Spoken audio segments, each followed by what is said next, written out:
It is a kind of violence that says something to us. It is something that movies must be free to use. And it is just because artists must be free to use violence, a legal right that is beginning to come under attack, that we must also defend the legal rights of those filmmakers who use violence to sell tickets. For it is not the province of the law to decide that one man is an artist and another man a no-talent. The no-talent has as much right to produce works as the artist has, and not only because he has a surprising way of shifting from one category to the other, but also because men have an inalienable right to be untalented, and the law should not discriminate against lousy artists. I am not saying that the violence in Bonnie and Clyde is legally acceptable because the film is a work of art. I think that Bonnie and Clyde, though flawed, is a work of art, but I think that the violence in The Dirty Dozen, which isn't a work of art, and whose violence offends me personally, should also be legally defensible, however morally questionable. Too many people, including some movie reviewers, want the law to take over the job of movie criticism. Perhaps what they really want is for their own criticisms to have the force of law. Such people see Bonnie and Clyde as a danger to public morality. They think an audience goes to a play or a movie and takes the actions in it as examples for imitation. They look at the world and blame the movies. But if women who are angry with their husbands take it out on the kids, I don't think we can blame Medea for it. If, as has been said, we are a nation of mother lovers, I don't think we can place the blame on Oedipus Rex. Part of the power of art lies in showing us what we are not capable of. We see that killers are not a different breed, but are us, without the insight or understanding or self-control that works of art strengthen. The tragedy of Macbeth is in the fall from nobility to horror. The comic tragedy of Bonnie and Clyde is that, although you can't fall from the bottom, you can reach the same horror. The movies may set styles in dress or lovemaking. They may advertise cars or beverages.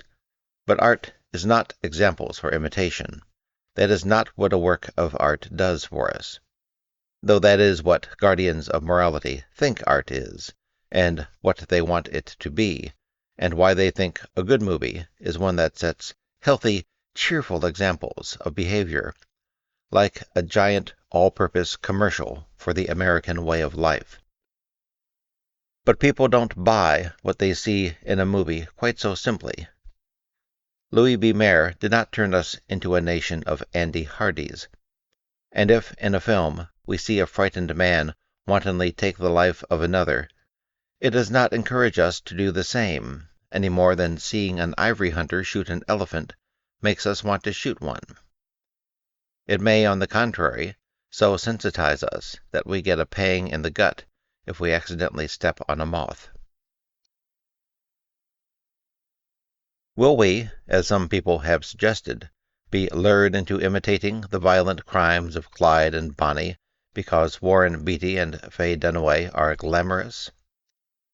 Do they, as some people have charged, confer glamour on violence? It's difficult to see how, since the characters they play are horrified by it and ultimately destroyed by it. Nobody in the movie gets pleasure from violence. Is the charge based on the notion that simply by their presence in the movie, Warren Beatty and Faye Dunaway make crime attractive? If movie stars can't play criminals without or all wanting to be criminals, then maybe the only safe roles for them to play are movie stars, which, in this assumption, everybody wants to be anyway. After all, if they played factory workers, the economy might be dislocated by everybody's trying to become a factory worker. Would having criminals played by dwarfs or fatties discourage crime? It seems rather doubtful. The accusation that the beauty of movie stars makes the antisocial acts of their characters dangerously attractive is the kind of contrived argument we get from people who are bothered by something and are clutching at straws. Actors and actresses are usually more beautiful than ordinary people. And why not? Garbo's beauty notwithstanding, her Anna Christie did not turn us into whores, her Mata Hari did not turn us into spies, her Anna Karenina did not make us suicides. We did not want her to be ordinary looking. Why should we be deprived of the pleasure of beauty? Garbo could be all women in love because, more beautiful than life, she could more beautifully express emotions. It is a supreme asset for actors and actresses to be beautiful. It gives them greater range and greater possibilities for expressiveness. The handsomer they are, the more roles they can play. Olivier can be anything. But who would want to see Ralph Richardson, great as he is, play Antony? Actors and actresses who are beautiful start with an enormous advantage, because we love to look at them. The joke in the glamour charge is that Faye Dunaway has the magazine illustration look of countless uninterestingly pretty girls, and Warren Beatty has the kind of high school good looks that are generally lost fast. It's the roles that make them seem glamorous. Good roles do that for actors. There is a story told against Beatty in a recent Esquire, how during the shooting of Lilith he delayed a scene for 3 days, demanding that the line, "I've read Crime and Punishment," and the brothers Karamazov be changed to, "I've read Crime and Punishment, and half of the brothers Karamazov." Considerations of professional conduct aside, what is odd is why his adversaries waited 3 days to give in, because, of course, he was right. That's what the character he played should say. The other way, the line has no point at all. But this kind of intuition isn't enough to make an actor, and in a number of roles, Beatty, probably because he doesn't have the technique to make the most of his lines in the least possible time, has depended too much on intuitive non-acting, holding the screen far too long as he acted out self-preoccupied characters in a lifelike, boringly self-conscious way. He has a gift for slyness, though, as he showed in The Roman Spring of Mrs. Stone, and in most of his films, he could hold the screen, maybe because there seemed to be something going on in his mind, some kind of calculation. There was something smart about him, something shrewdly private in those squeezed-up little non-actors' eyes, that didn't fit the clean-cut juvenile roles. Beatty was the producer of Bonnie and Clyde, responsible for keeping the company on schedule, and he has been quoted as saying, "There's not a scene that we have done that we couldn't do better by taking another day." This is the hell of the expensive way of making movies, but it probably helps to explain why Beatty is more intense than he has been before, and why he has picked up his pace. His business sense may have improved his timing. The role of Clyde Barrow seems to have released something in him. As Clyde, Beatty is good with his eyes and mouth and his hat, but his body is still inexpressive. He doesn't have a trained actor's use of his body, and watching him move, one is never for a minute convinced he's impotent. It is, however, a tribute to his performance that one singles this failure out. His slow timing works perfectly in the sequence in which he offers the dispossessed farmer his gun.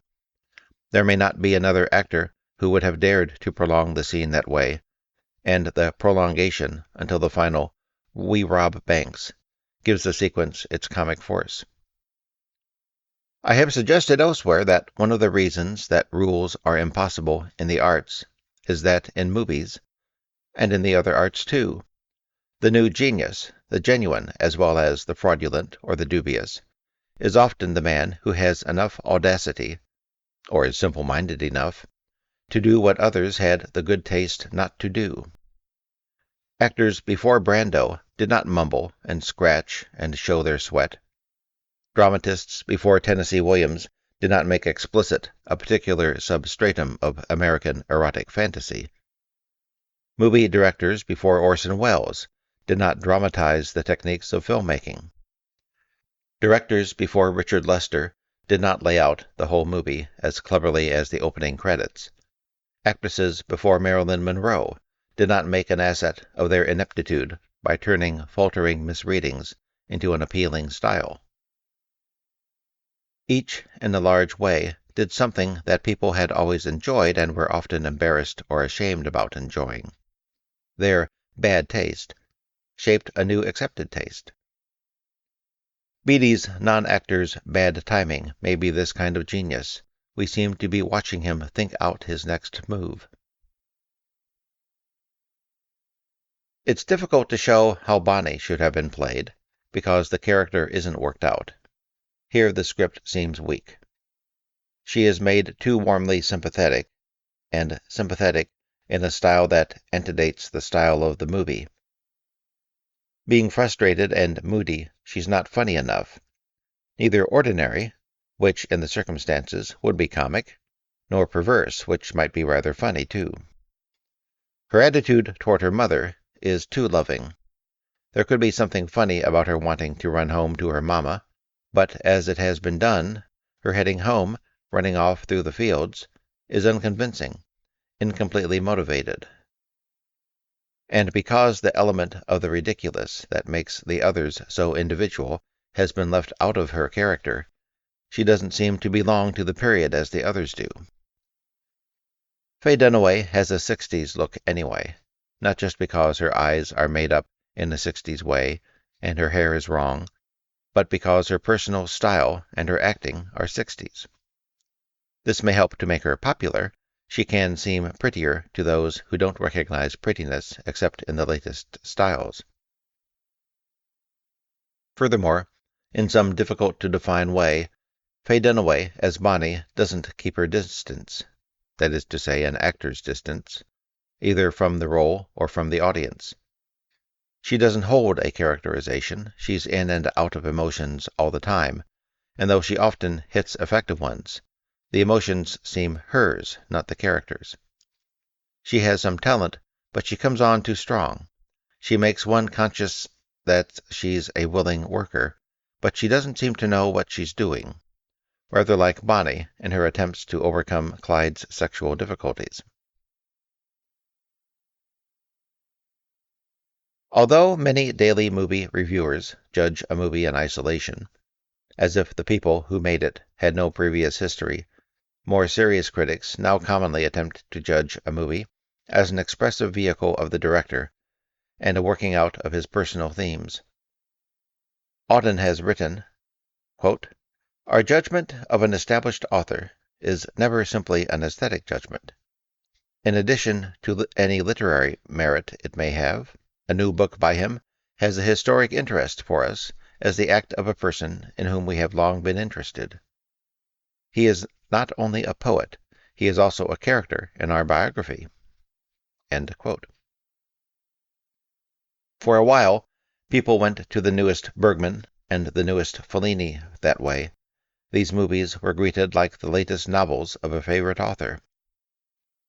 But Arthur Penn is not a writer-director like Bergman or Fellini, both of whom began as writers, and who, even though Fellini employs several collaborators, compose their spiritual autobiographies step by step on film. Penn is far more dependent on the talents of others, and his primary material, what he starts with, does not come out of his own experience.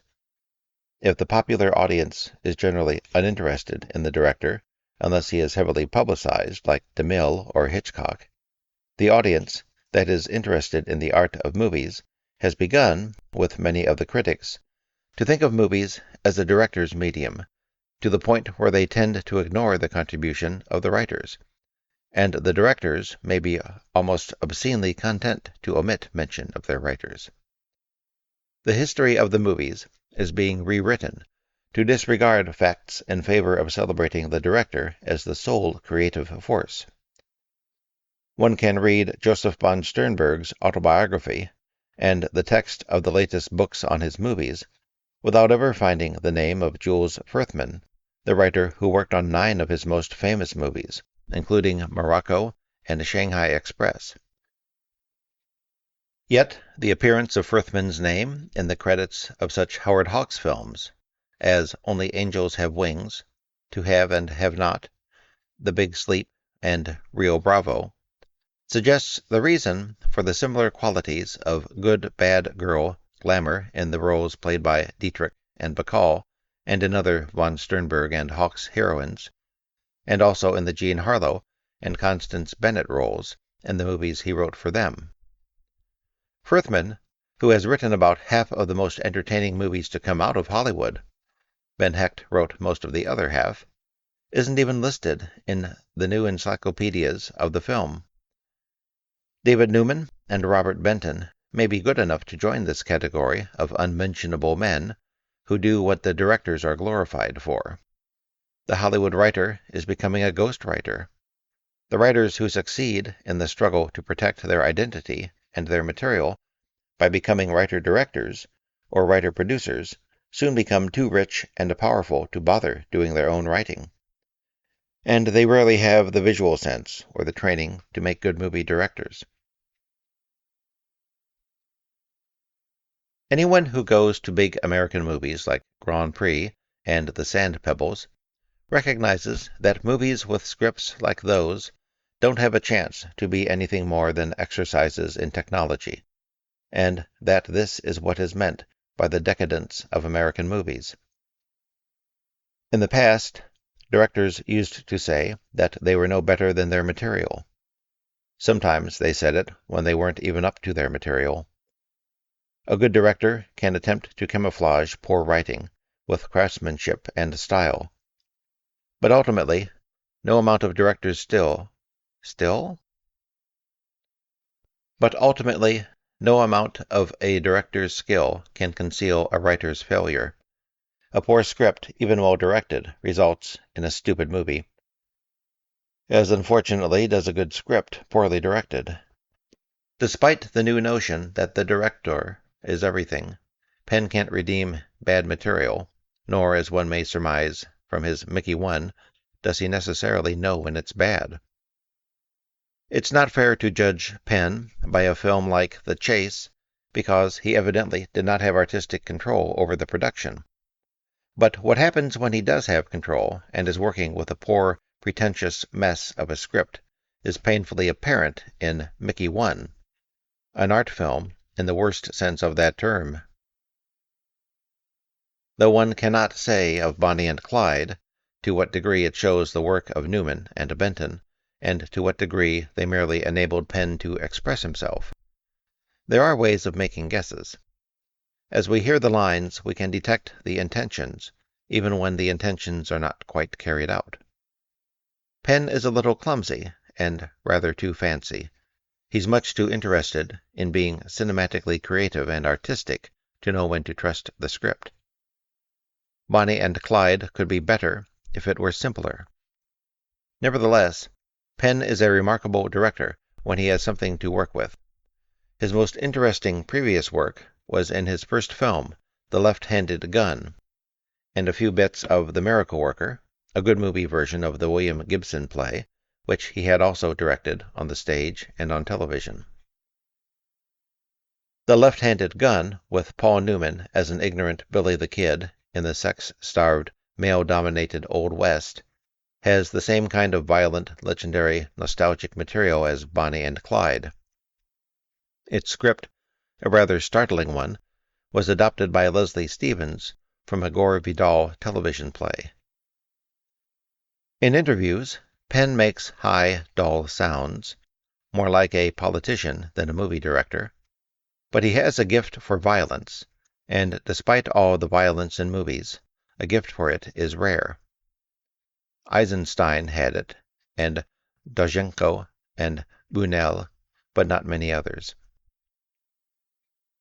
There are a few memorable violent moments in American movies, but there is one in Penn's first film. Billy's shotgun blasts a man right out of one of his boots. The man falls in the street, but his boot remains upright. A little girl's giggle at the boot is interrupted by her mother's slapping her. The mother's slap, the seal of the awareness of horror, says that even children must learn that some things that look funny are not only funny. That slap, saying that only idiots would laugh at pain and death, that a child must develop sensibility, is the same slap that Bonnie and Clyde delivers to the woman saying it's a comedy. In The Left-Handed Gun, the slap is itself funny, and yet we suck in our breath. We do not dare to laugh. Some of the best American movies show the seams of cuts and the confusion of compromises, and still hold together, because there is enough energy and spirit to carry the audience over each of the weak episodes to the next good one. The solid intelligence of the writing and Penn's aura of sensitivity help Bonnie and Clyde triumph over many poorly directed scenes. Bonnie posing for the photograph with a Texas Ranger, or the worst sequence, the Ranger getting information out of Blanchbarrow in the hospital. The attempt to make the Texas Ranger an old-time villain doesn't work. He's in the tradition of the mustachioed heavy who foreclosed mortgages and pursued heroines in turn-of-the-century plays, and this one-dimensional villainy belongs glaringly to spoof. In some cases, I think, the writing and the conception of the scenes are better, potentially, that is, than the way the scenes have been directed and acted. If Gene Hackman's Buck Barrow is a beautifully controlled performance, the best in the film, several of the other players, though they are very good, needed a much tighter rein. They act too much. But it is in other ways that Penn's limitations show, in his excessive reliance on meaning-laden close-ups, for one. And it's no wonder he wasn't able to bring out the character of Bonnie in scenes like the one showing her appreciation of the fingernails on the figurine, for in other scenes his own sense of beauty appears to be only a few rungs farther up that same cultural ladder. The showpiece sequence, Bonnie's visit to her mother, which is a bit reminiscent of Humphrey Bogart's confrontation with his mother, Marjorie Main, in the movie version of Dead End, aims for an effect of alienation, but that effect is confused by all the other things attempted in the sequence. The poetic episodes of childhood, which also echo the child sliding down the hill in Jules and Jim, and a general attempt to create a frieze from our national past, a poetry of poverty. Penn isn't quite up to it, though he is at least good enough to communicate what he is trying to do, and it is an attempt that one can respect. In 1939, John Ford attempted a similar poetic evocation of the legendary American past in Young Mr. Lincoln. This kind of evocation, by getting at how we feel about the past, moves us far more than attempts at historical recreation. When Ford's westerns evocations fail, they become languorous. When they succeed, they are the West of our dreams, and his Lincoln, the man so humane and so smart that he can outwit the unjust and save the innocent, is the Lincoln of our dreams, as the depression of Bonnie and Clyde is the depression of our dreams, the nation in a kind of trance, as in a dim memory. In this sense, the effect of blur is justified, is right. Our memories have become hazy. This is what the depression has faded into. But we are too conscious of the technical means used to achieve this blur, of the attempt at poetry. We are aware that the filtered effects already include our responses, and it's too easy. The lines are good enough so that the stylization wouldn't have been necessary if the scene had been played right. A simple frozen frame might have been more appropriate. The editing of this movie is, however, the best editing in an American movie in a long time, and one may assume that Penn deserves credit for it, along with the editor, Dita Allen. It's particularly inventive in the robberies and in the comedy sequence of Blanche running through the police barricades with her kitchen spatula in her hand. There's, however, one bit of bad editing. The end of the hospital scene, when Blanche's voice makes an emotional shift without a corresponding change in her facial position. The quick panic of Bonnie and Clyde looking at each other's face for the last time is a stunning example of the art of editing. The end of this picture, the rag doll dance of death as the gun blasts keep the bodies of Bonnie and Clyde in motion, is brilliant. It is a horror that seems to go on for eternity, and yet it doesn't last a second beyond what it should. The audience leaving the theater is the quietest audience imaginable. Still, that woman near me was saying, "It's a comedy," for a little too long, and although this could have been, and probably was, a demonstration of plain old-fashioned insensitivity, it suggests that those who have attuned themselves to the total comedy of the last few years may not know when to stop laughing. Movie audiences have been getting a steady diet of black comedy since 1964 and Dr. Strangelove, or How I Learned to Stop Worrying and Love the Bomb. Spoof and satire have been entertaining audiences since the two-reelers, because it is so easy to do on film things that are difficult or impossible to do in nature. Movies are ideally suited to exaggerations of heroic prowess, and to the kind of light-hearted nonsense we used to get when even the newsreels couldn't resist the kidding finish of the speeded-up athletic competition or the diver flying up from the water. The targets have usually been social and political fads and abuses, together with the heroes and the clichés of the just preceding period of filmmaking. Dr. Strangelove opened a new movie era. It ridiculed everything and everybody it showed, but concealed its own liberal pieties, thus protecting itself from ridicule. A professor who had told me that the Manchurian Candidate was irresponsible, adding, "I didn't like it, I can suspend disbelief only so far," was overwhelmed by Dr. Strangelove. I've never been so involved, I had to keep reminding myself it was only a movie.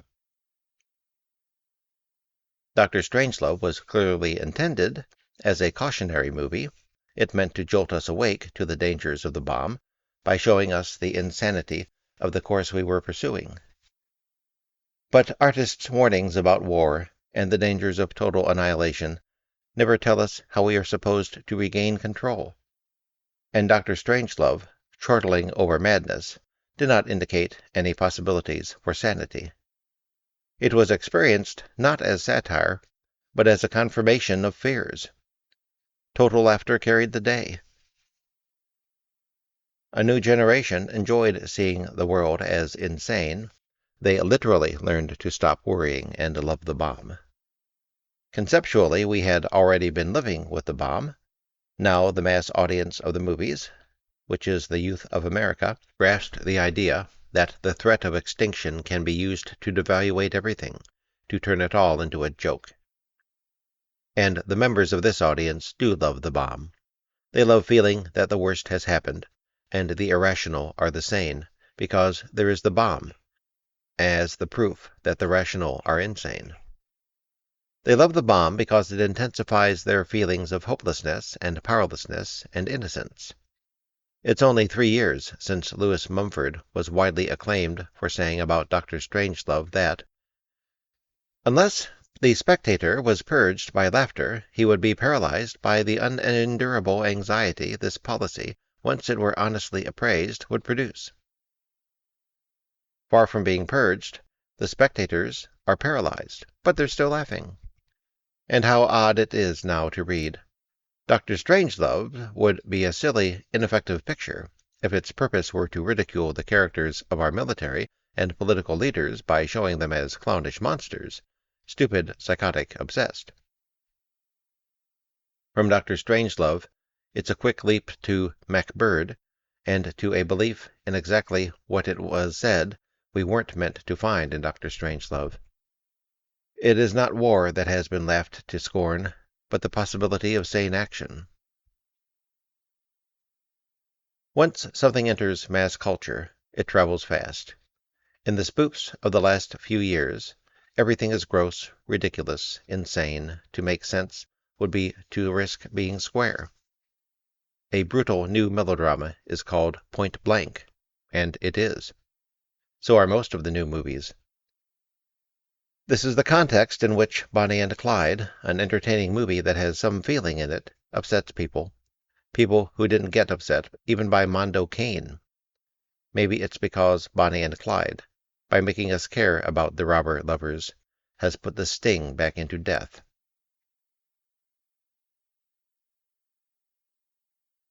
Published in The New Yorker, October 21st, 1967.